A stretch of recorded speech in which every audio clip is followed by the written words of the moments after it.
Next definition, degrees of freedom. So as we know, the independent coordinates required for giving the motion is called as freedom. So the number of independent coordinates required to describe the motion of a system is called degrees of freedom, and it is abbreviated as DOF. The number of independent coordinates that are required to describe the motion of a system. So now you can see here in the figure 1, there is a spring and a mass. One end of the spring is rigidly fixed and the other end is tied to a mass. When the mass is given a displacement in the vertical direction by x1, then we can call that the degrees of freedom is only 1, as because the mass can move only in the vertical direction, and the degree of motion which can be, or the degree of number of independent coordinates required to describe the motion of the system is only 1. So therefore it is called as an example of single degree of freedom or 1 degree of freedom. Similarly, in the second figure we can observe that there are two springs K1 and K2. The spring K1 is tied to a mass M1 and its other end is fixed, and the spring K2 is tied to mass M1 on the one end and M2 on the other end.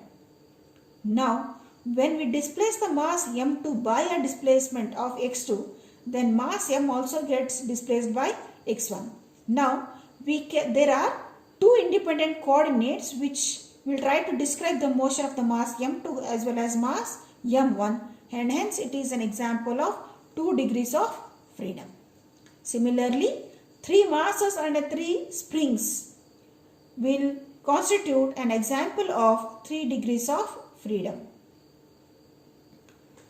Next definition is damping.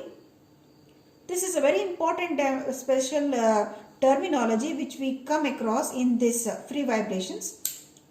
It is the resistance to the motion of a vibrating body. Damping is a phenomena which will try to restrict or resist the motion of a vibrating body. The vibrations associated with this are known as damped vibrations. Any type of vibrations associated with the damping are known as damped vibrations. The next term is resonance. When the frequency of external excitation is equal to the natural frequency of a vibrating body, the amplitude of vibration becomes excessively large. This concept is known as resonance. So, resonance is nothing but what? When the frequency of external excitation is equal to the natural frequency of a vibrating body. Every vibrating body that you consider will have its own natural frequency. But when the external excitation is equal to the natural frequency of that particular body, the amplitude of vibration will become very large. That concept is called as what? Resonance. The very best example of this resonance is a tuning fork. We all know the definition of resonance with the help of a tuning fork. So the tuning fork has its own natural frequency. When you hit that tuning fork to a rubber pad, the tuning forks will start vibrating with a more amplitude, and the vibrations become excessively large when it is struck to a rubber pad, and it is an example of resonance. Mechanical systems. What do you call as a mechanical system? Any system which consists of a mass, stiffness and damping. That means what? As I explained just now, degrees of freedom, a very good example one, the first figure, it has a spring and a mass.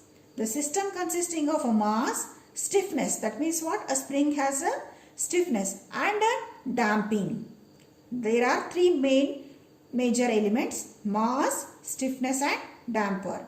Such a system which has all these 3 elements, it is known as mechanical system.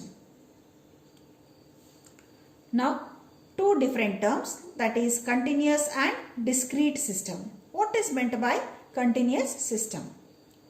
These mechanical systems which have infinite number of degrees of freedom are known as continuous system. For example, they are called also as a distributed system. Examples are cantilever beam, simply supported beam, etc.